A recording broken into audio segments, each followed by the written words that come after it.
So you haven't heard yet, Sony is increasing the prices of the PS5 while it's still a struggle for anyone to get it. You'll see here in select markets, they've increased the pricing. As in Europe, they've gone up 50 euros on each console.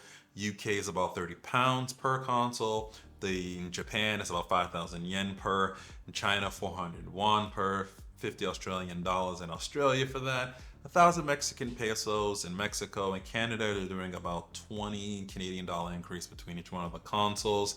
And Sony sort of blaming this on the sort of the global chip shortages and things like that that are sort of happening in the global economic environment and things like that, which is pretty interesting for them to say because a lot of people will also worry that Microsoft is going to start raising the price of the Series X and Series S in response, but in a response to Windows Central, they came out and said that they will not be raising the prices while they evaluate their business all the time. Currently, they're going to keep things at the recommended retail price that they currently have it at right now for each one of the consoles. So that kind of tells me, well, I think Microsoft and Sony have slightly different strategies when it comes to what they're doing in gaming, is that Sony here is probably looking to gouge just a little bit. They know they have a hot console, and if we can get it for a little bit more, a little bit higher on the dollar, they're going to go ahead and do that. And I'm pretty sure there's probably a lot of people, components and chip manufacturers that are also probably pushing things up a little bit and kind of blaming it on the shortages and things like that.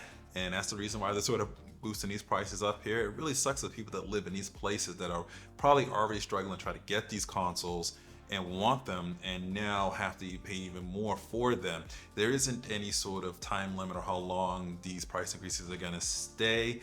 I would really hope not very long, and I would almost recommend everybody out there to probably wait on this a little bit. If you still have a PlayStation 4, there's still plenty of great games out there to play right now here with that. There isn't that many new next-gen games that are really wow or something you must have or need right now just because everything has sort of been going on.